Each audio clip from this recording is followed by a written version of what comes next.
So hello guys and welcome to another video, and that is the Dominar 250 BS6 version. And just look at that motorcycle, it looks brilliant. And obviously in this video I'll be giving you a review and ride experience of this 250cc monster of a motorcycle. So let's get started.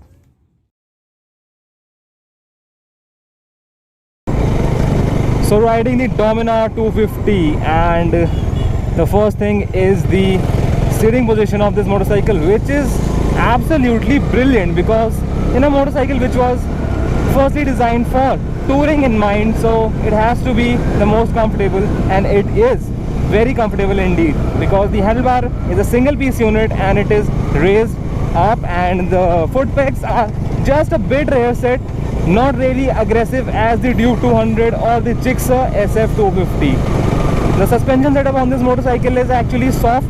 The front is a bit stiff, and the rear suspension is same as the Dominar 400, the monoshock, and it is softly sprung, so it absorbs bumps really nicely. It is very comfortable.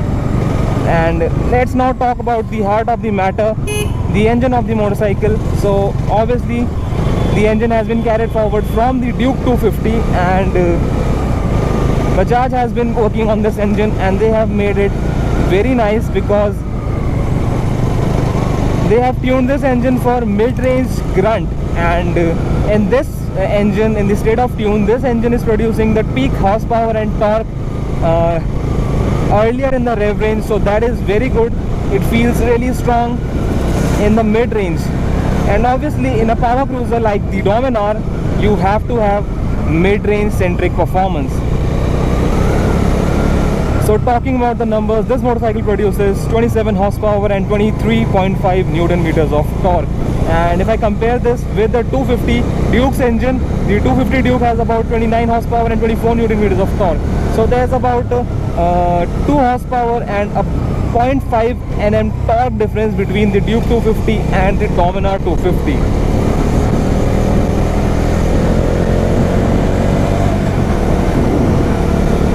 This engine really pulls hard after 4000 RPM, and it is very refined, this engine. Maybe it is the most refined in the segment, who knows.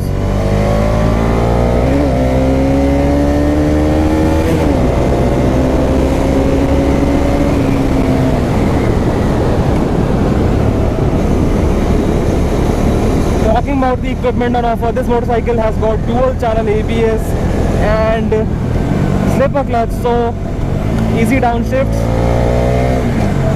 and faster getaways.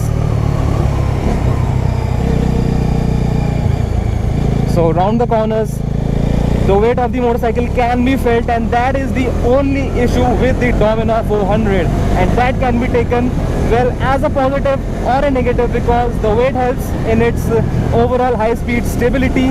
And in terms of the negative, the weight can be felt around the corners when you are pushing this motorcycle hard, because it does not inspire the confidence which the Duke 250 or the Gixxer 250 inspires, because of its weight. 180 kgs, still lighter than the Dominar 400, but quite heavy still. It is 25 kgs heavier than the Gixxer 250, so 25 kgs is a lot of weight in a motorcycle. Very, very, very refined for a Bajaj motorcycle. This is a lot more refined than the Dominar 400, and that is a very good part.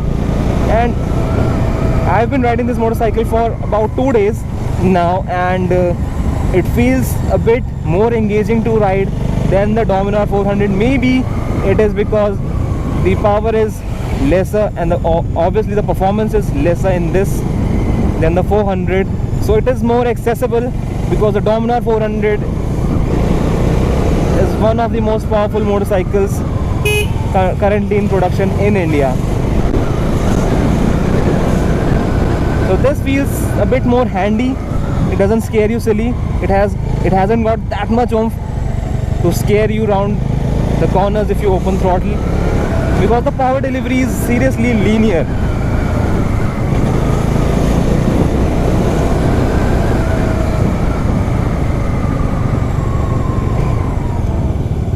brakes are good. The ABS is actually well calibrated, and it doesn't kick in early or later.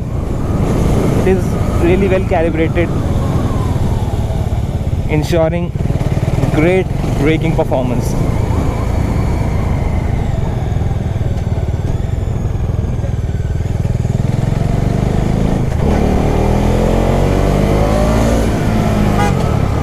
So that's where a slip and assist clutch comes in its own. You need power, downshift, open throttle, and get away.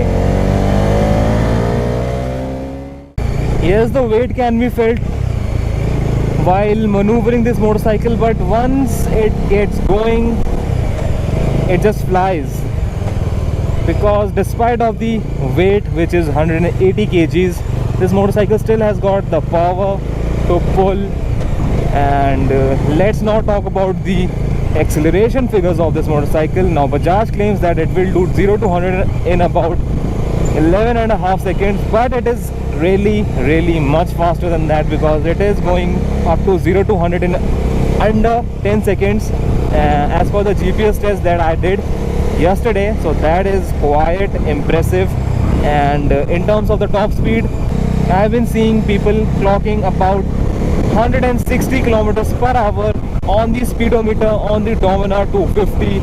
And if you factor in the correction and the error on the speedometer, this motorcycle will do about 150 clean. So not a slow motorcycle in any aspect.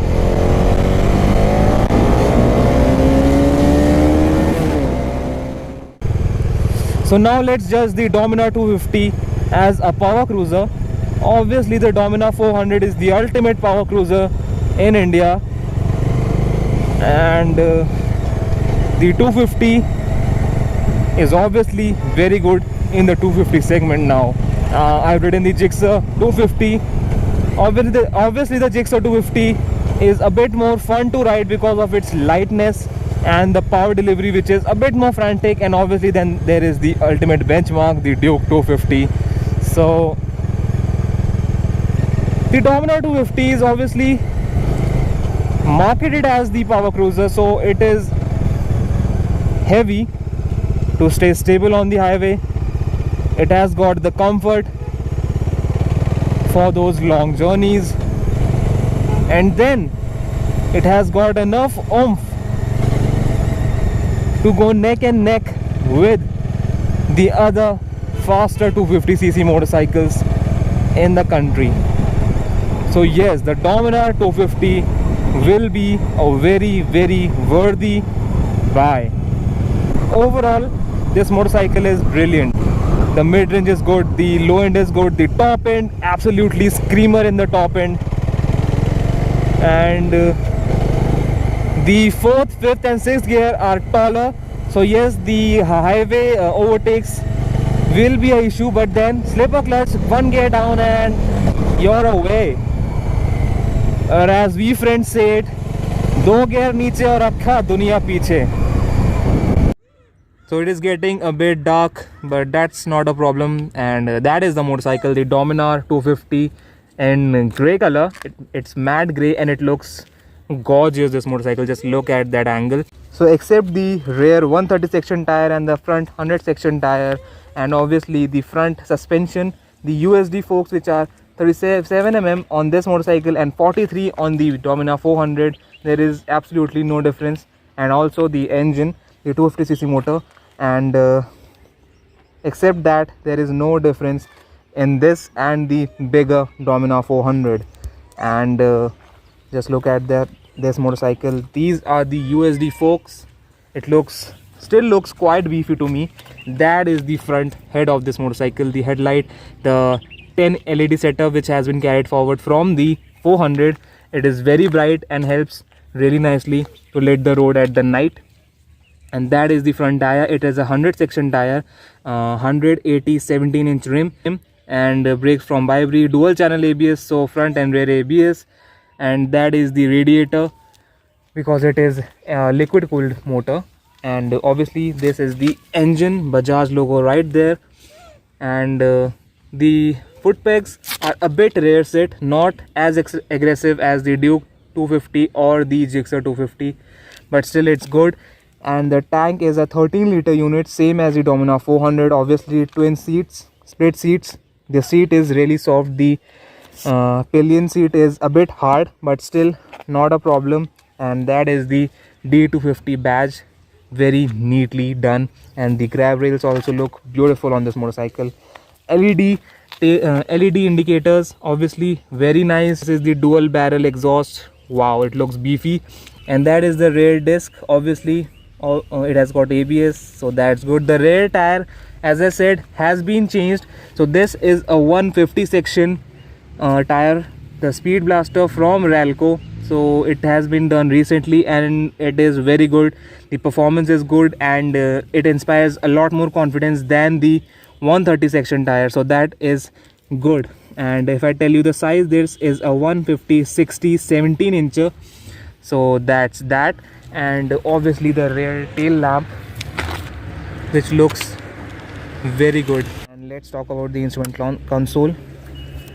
It is a bit dirty because it was raining in the morning. So that is the instrument cluster of this motorcycle. It has got the tachometer, which is marked up to 13,000 rpm, but actually the red line is at about 10,500 rpm. It has got the odometer. It has got twin trip meters. This is the one and this is the second trip meter, and this is the time, the speed, and that is the fuel indicator, and that is it. It doesn't have any more information than that, except there is also the service indicator that's there, the spanner, and the telltale lights. It is the neutral light, and then there is this oil indicator. This is the RPM shift light, and the secondary screen is same as the Dominar 400, but it doesn't have the gear position indicator. So that is the only difference, except that it is same. Now let's start this motorcycle. The idle sound is very good.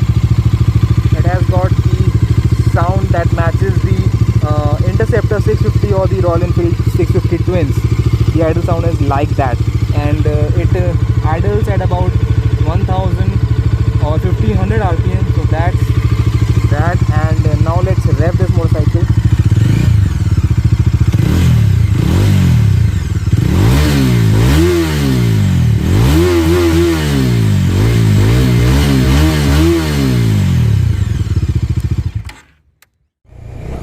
So that was it for this video, guys. If you like this video, give it a thumbs up and also subscribe to the Motor Report channel, and we will meet in the next video. Till then, ride safe and ride hard.